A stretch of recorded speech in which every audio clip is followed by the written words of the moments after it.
In the dense, mysterious jungles of the rainforests from Mexico to Brazil, a legendary creature has captured the imaginations of indigenous tribes and curious explorers alike. They call it the Sisimite. If that name doesn't ring a bell, maybe this one does. Bigfoot. Stories of a Bigfoot, Sasquatch, or Yeti creature aren't limited to North America or Asia.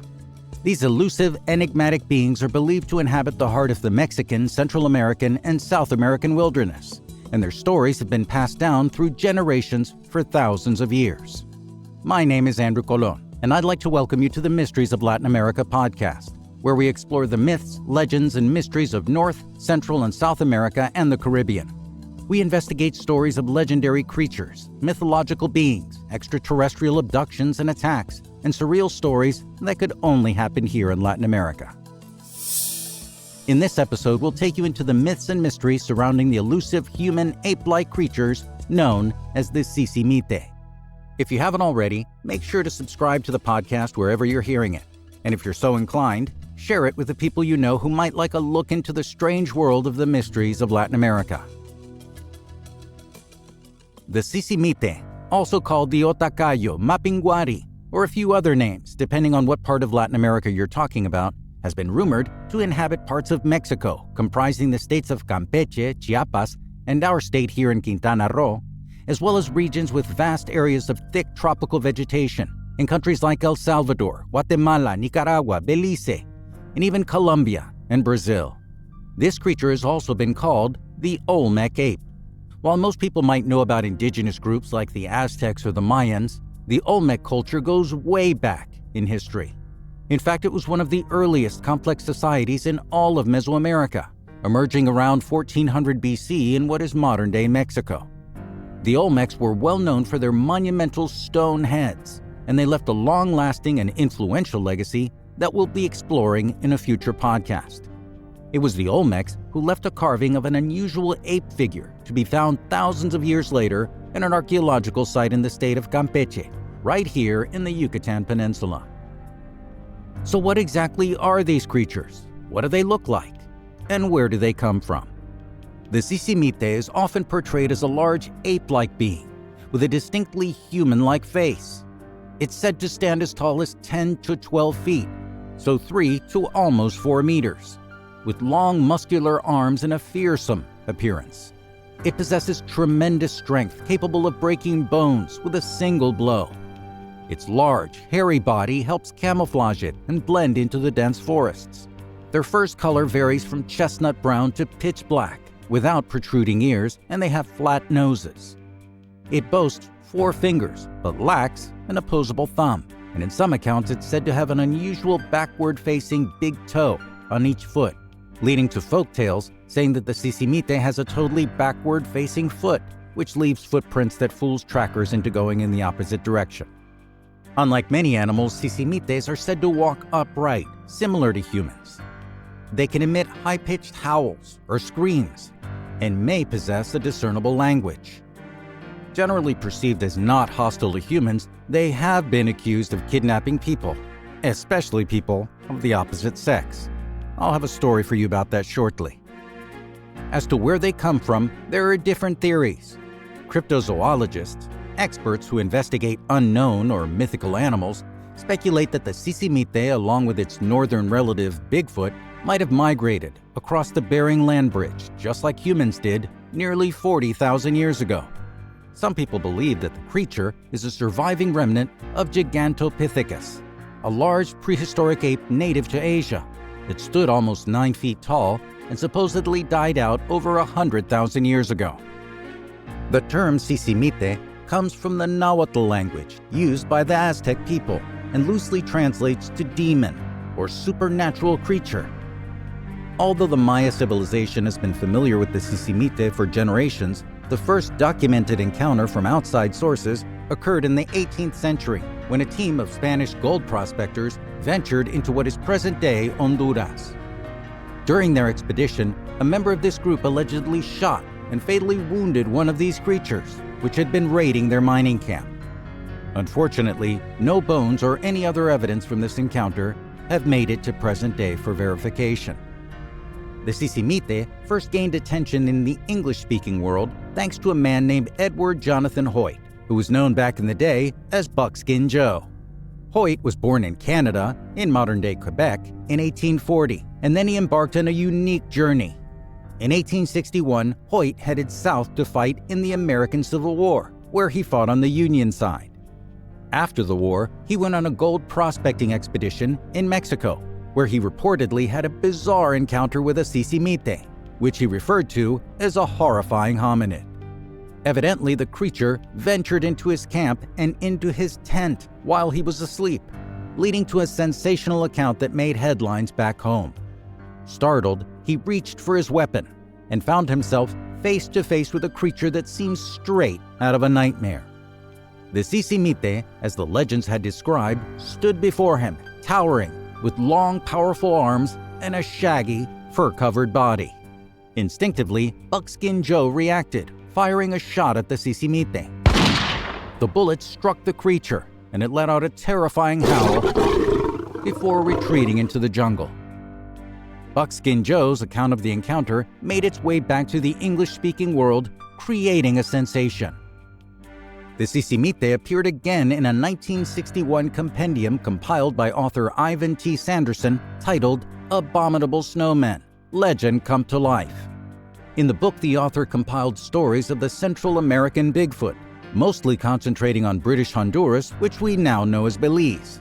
The book introduced the Sisimite and its relatives to a 20th century audience, sparking a renewed interest in finding out if this mythical being really did exist.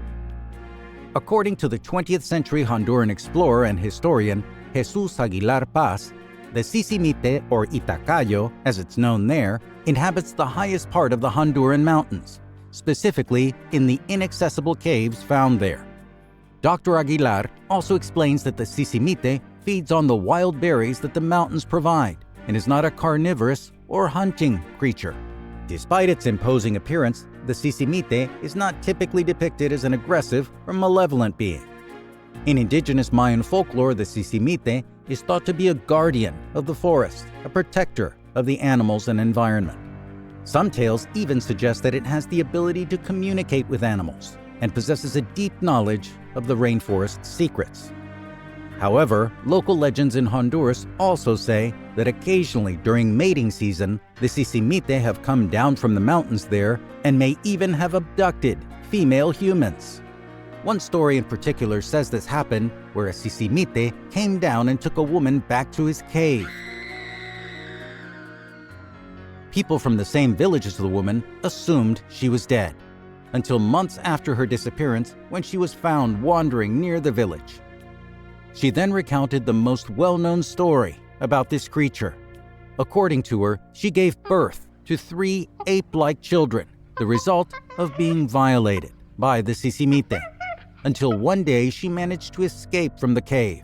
Being pursued, she ran until she reached a river which she crossed by swimming. However, the Sisimite remained on the other side of the river and lifted the children they'd procreated, hoping to change her mind to get her to come back. Nevertheless, the woman ran far away and could barely watch as the Sisimite, in anger, threw her children into the river where they all drowned. Catholic Archbishop and Italian archaeologist Federico Lunardi, an important scholar of Honduran culture, reported that inhabitants of the area where the Sisimite is believed to dwell claimed to have found enormous handprints on the ceilings of caves in the rainforests of Honduras, evidence that the Sisimite had been there. But what about sightings or reportings closer to our time? An eyewitness known only by the name of Lily told this story on the Sasquatch Chronicles podcast about an encounter she had in 1985. She said she and her family went camping in southeastern Mexico, and when her parents were setting up camp, they started hearing what they thought were monkeys. But then she said her father said he could see the trees moving, and that it was something bigger than a monkey, something with weight. They started seeing these large shapes moving around their camp as it got darker, and that these shapes started throwing things at them. So the family threw the kids into the bed of their truck and they got out of there as soon as they could. But it wasn't over. The creature started chasing after their truck. Lily thought it might be a bear. It was tough to see in the darkening light.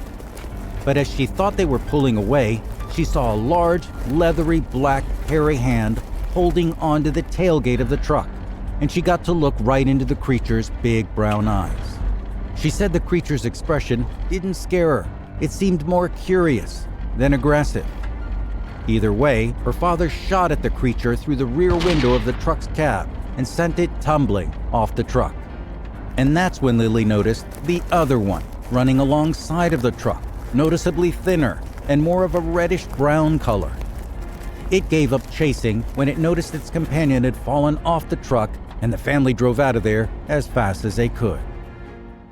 Even more recent still is a report from the very active volcano of central Mexico, Popocatépetl, which stands at 17,802 feet high and is the second highest peak in the country. The volcano already has plenty of weirdness surrounding it, as UFOs have long been sighted there, sometimes even entering or leaving the volcano's mouth. And now the area can add sightings of a Sisimite, Bigfoot, or at least something very similar. In 2015, a mountain climber named Guillermo Vidales claimed that his mountain rescue team had sighted thin, brown bipedal creatures measuring over 8 feet in height, so over 2.5 meters, climbing about on the side of the volcano at altitudes of up to 13,000 feet. The creatures reportedly left behind large footprints that featured odd holes penetrating into the ground from the heel, suggesting claws of some sort. This would certainly explain the purported climbing prowess they supposedly display, with Vidales saying, "Once, we saw one of these individuals climb up the glacier in 10 minutes, a stretch that would take us 3 to 4 hours to go up. They have amazing agility." They even took photographs of the creatures, but as in the case of most Bigfoot sightings, they're predictably very unclear and indistinct. Even though in Mexico and the rest of Latin America, there are far fewer reports of Sasquatch-like creatures than in the US and Canada, there are thousands of years of folklore and mythology about them, and they're every bit as bizarre as anywhere else.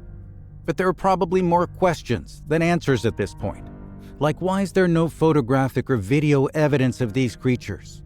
In Brazil, there have been reports of very old bones found of the Mapinguari, one of Sisimite's cousins, but not much else. Are they a separate species related to North America's Bigfoot or Asia's Yeti, or merely a different population of the same species? Or are they even real at all? Or are they the products of hoaxes, misidentification, or products of people with overactive imaginations? Whatever the case might be, the tales of this Latin American Sisimite certainly add to the mystery. As we explore the mysteries of the natural world, it's essential to remember that legends and myths often contain elements of truth, and they're a testament to the profound connection between humanity and our world. Whether or not these creatures exist in reality, their significance in indigenous cultures, and the ongoing efforts to preserve the rainforests of Latin America make the Sisimite and its relatives by other names worthy of our attention, and, if it's real, our respect. I want to thank you once again for listening to the Mysteries of Latin America podcast, and if you want to not miss an episode, consider subscribing. You can catch us on Spotify, iHeartRadio, YouTube, Apple and iTunes, and a host of other podcast services, so everyone can hear about some of the strange, weird, and surreal stories of life in Latin America. I'm Andrew Colón. Adios.